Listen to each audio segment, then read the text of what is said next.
गांधीजी इथे येण्याच्या आधी गुजरातमध्ये साबरमती आश्रमला राहायचे. त्यावेळेस ब्रिटिश सरकारने मिठावर टॅक्स लावला जो गांधीजीला मान्य नव्हता. गांधीजींनी मिठाचा सत्याग्रह केला. साबरमती लोकांना त्यांनी एक संकल्प केला की जोपर्यंत भारताला पूर्णपणे स्वातंत्र्य देणार नाही तोपर्यंत मी साबरमती आश्रमला स्थायिक रूपाने राहायला जाणार नाही. त्यानंतर गांधीजींना जेल झाली. गांधीजी पुन्हा एरबदा जेलमध्ये 3 वर्ष होते. जेव्हा 3 वर्षानंतर सुटणार होते तेव्हा त्यांना काही लोकांनी पत्र पाठवले आणि काही लोक भेटायलाही गेले. तर त्यांच्या हातात एक असं पत्र लागलं ते जमनालाल बजाज यांचं होतं आणि बजाजांनी पत्रात खूप काही न लिहिता लिहिलं की बापू तुम्हाला 4 पुत्र आहे, मीही तुम्हाला पिता मानतो. तन मन धनाने जर मला 5वा पुत्र मानत असेल तर माझ्याकडे या, मी तुमची व्यवस्था करेन. आणि गांधीजींचा उद्देश होता की प्रत्येक देशात जाईल तर एक साईड, पण महाराष्ट्राने नागपूर सेंट्रल तिथून वर्धा खूप जवळ. कोणालाही माझ्यासोबत व्यवहार करायचा आहे, कमी पैशात कमी वेळात नाही, म्हणून त्यांनी वर्धा शहर निवडलं आणि गांधीजी ते जमनालाल बजाज यांच्या आग्रस्तव आले. 2 वर्ष वर्धा शहरात राहिले. छोट्या छोट्या गावांमध्ये जाऊन ग्रामोद्योग, ग्रामस्वच्छता ही सगळी कामं केली.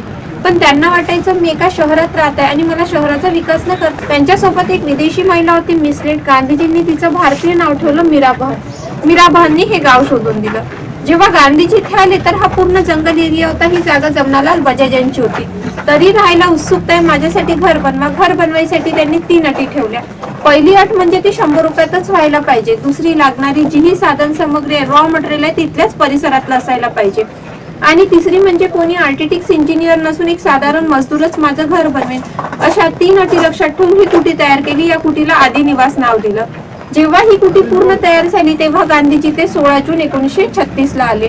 आतमध्ये गांधीजींचं प्रथम स्थान आहे. गांधीजींसोबत या कुटीमध्ये राष्ट्रसंत तुकडोजी महाराज, खान अब्दुल गफ्फर खानजी, प्यारेलाल, जयप्रकाश नारायण, वल्लभभाई पटेल, नेहरू, बापूबा अन्य लोक राहायचे. कारण प्रारंभाला ही एकच कुटी होती.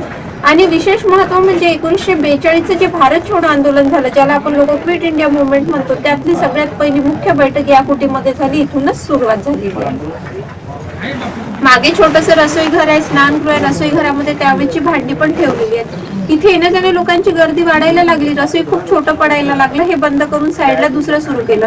तर आजही त्या रसोईमध्ये अध्यक्ष, सेक्रेटरी, आश्रमवासी यांचं जेवण तयार होतं.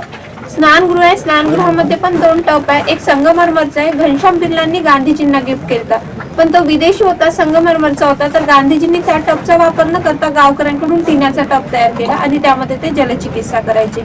या रसोईत जेही जेवण बनायचं, इकडे एक टेबल ठेवलेला आहे. त्या टेबलवर सगळी भांडी ठेवायची आणि या वरांड्यात सगळे लोक जेवण करायला बसायचे. जमनालाल बजाज यांच्या लक्षात आलं की इतक्या सगळ्या पुरुषांमध्ये कस्तुरबा एकट्या राहून राहिल्या. त्यांना दैनंदिन दिनचर्याच्या कामासाठी त्रास होत होता.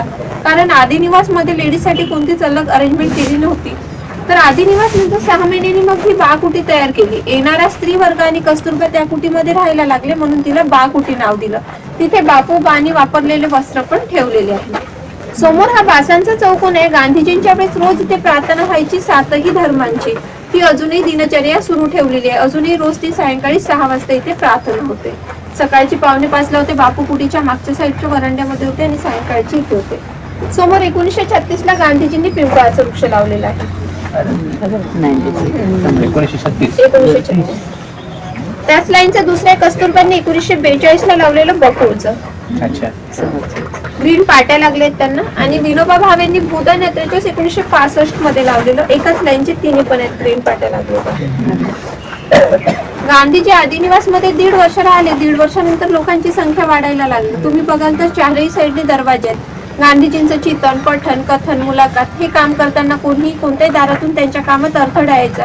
तर गांधीजी आदिनिवास मध्ये 1.5 वर्ष राहून समोरच्या कुटीत गेले आणि तिथे जास्तीत जास्त वर्ष म्हणजे 8 वर्ष राहिले, म्हणून त्या कुटीला बापू कुटी नाव दिलंय. तिथे गांधीजींनी वापरलेले आतमध्ये सगळे साहित्य ठेवलेले आहे. जसं लाठी आणि खडो एकदम दाराच्या मागे आहेत. 3 कंपार्टमेंट आहे. वेटिंग रूम, गांधी रूम आणि सेक्रेटरी रूम. जिथे गांधीजी बसायचे तिथे कुराण, बायबल, तुलसी रामायण ग्रंथ पण ठेवलेले आहेत. गांधीजी नेहमी वाचायचे. 2 टेबल आहे लिहायसाठी, वाचायसाठी. त्यावेळेस इलेक्ट्रिसिटी नव्हती आणि आजही त्या कुट्यांमध्ये लाईटची अरेंजमेंट नाही आहे. तर त्यावेळेस गांधीजींनी वापरलेला जो कंदील होता तो कंदीलही तुम्हाला तिथे बघायला मिळेल. गांधीजींसोबत ज्या मीराबहन होत्या त्या तर विदेशी होत्या, पण त्यांना भारतीय संस्कृतीशी आकर्षण होतं. त्यावेळेस त्यांनी भिंतीवर डिझाईन साकारले होते, जसं ओम हे राम, सिंधीचे झाड, चरखा. 3रं कंपार्टमेंट तिथे गांधीजींचे सेक्रेटरी मुलाखत सुरू असताना काही पॉइंट्स लिहिणे, पत्र व्यवहार करणे, तर ते 3ऱ्या कंपार्टमेंटला बसायचे.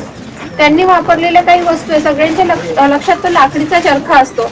जो गांधीजींनी साबरमतीला ठेवला आणि त्यांच्यासोबत जो फोल्डिंगवाला पेटी चरखा होता तो चरखा शोकेस मध्ये ठेवलेला आहे, 14 नंबर दिलेला आहे. आणखी काही वस्तू आहे, जसं पेपर वेट आहे, 3 बंदरांची मूर्त आहे, गरम पाण्याची बॉटल आहे, वरती नाव आहे आणि खाली सिरियल वाईज नंबर लागलेले आहे. तिथून थोडं आतमध्ये जाल तर एक सिमेंट फ्लोरिंगची रूम आहे. स्वातंत्र्यानंतर सगळ्यात पहिल्या हेल्थ मिनिस्टर राजकुमारी अमृत कौर राहायच्या. ऑफिसचे काम सांभाळत होत्या, जसं टायपिंग करणे, फायलिंग करणे हे काम बघायच्या. पण त्यांना धूळ मातीपासून ॲलर्जी झाली आणि गांधीजींच्या लक्षात आलं, त्यावेळेस अनुमती दिली सिमेंट फ्लोरिंगची, म्हणून एक रूम तिथे सिमेंट फ्लोर पण केलेली आहे. तिथून थोडं आतमध्ये गेलं तर एक कमोड बघायला मिळेल. 1941 मध्ये बंगालचे E.G. विलियम्स गांधीजींना भेटायला आले होते, पण त्यावेळेस त्यांची भेट नाही झाली, गांधीजी ते नव्हते. तर त्यांना असं वाटलं की माझी आठवण म्हणून काहीतरी असलं पाहिजे. त्यावेळेस त्यांनी एक सेप्टिक टँक तयार केला. जेव्हा गांधीजी आले बघितले तर खूप नाराज झाले, कारण त्याला पाणीही जास्त लागतं आणि हे सर्वसाधारण लोकांचं काम नाही, मी तर एक सर्वसाधारण लोकांमध्ये राहतो, म्हणून त्यांनी वापरायला नकार दिला. पण जेव्हा सगळ्या लोकांनी समजावलं, त्यांचं असं म्हणणं पडलं मी याला वापरेल तर वेळ वाया जाईल. मग सोबत काही काम घेऊन जायचे, काही पत्र लिहायचे, वाचायचे, सुधारायचे. एक लाकडी पेटी ठेवली आहे, त्या पेटीच्या उपयोगाने ते आपलं काम करायचे, म्हणजे एक ते आपला वाया जाऊ देत नव्हते. आणि त्याच मागे छोटंसं अस्पताल आहे, तिथे नॅचरोपॅथीचे इलाज केले जायचे. गांधीजींचा खूप जास्त विश्वास होता नॅचरोपॅथीवर. त्यांचं म्हणणं होतं हवा पाणी जशी शरीरासाठी आवश्यक आहे तशीच माती आवश्यक आहे. एकदा इथे सरदार वल्लभभाई पटेल आले, त्यांना खूप ताप होता. त्यांच्या शरीरावर पूर्ण मातीच्या पट्ट्या लावून त्यांचा ताप एका तासातच कमी केला. गांधीजींचे कर्मचारी, गावात राहणारे व्यक्ती कोणीही बिमार पडला नॅचरोपॅथीच्या सिस्टमने त्यांचा इलाज तिथेच केला जायचा. जेही सगळं सांगितलं, हा बापू कुटीच्या आतमधला परिसर आहे. बापू कुटीच्या मागे छोटंसं ऑफिस आहे. त्यावेळेचा तिथे हॉटलाईन टेलिफोन, व्हाईसराय लॉर्ड लिलिथ गोने लावलेला हॉटलाईन टेलिफोन, टाईपरायटर, साप पकडण्याचा चिमटा, पिंजरा त्या ऑफिसमध्ये ठेवलेला आहे. समोर एक कुटी आहे, तिथे गांधीजींचे सेक्रेटरी राहायचे महादेव देसाई, पण ती कुटी बंद आहे. आणि त्या साईडला पूर्ण नैतालीम परिसर आहे, जो गांधीजींनी बुनियादी शिक्षण म्हणून शाळा सुरू केली होती. तर अजूनही तिथे मुलं शिकत आहे, अजूनही ती शाळा सुरू आहे. आणि जर महादेव कुटीच्या जर अगदी सरळ गेलं त्या केळींच्या झाडांच्या मागे एक कुटी आहे. संस्कृतचे खूप मोठे विद्वान पंडित होते परचुरी शास्त्री, त्यांना कुष्ठरोग झाला. घरच्या लोकांनी समाजाने दुरावला.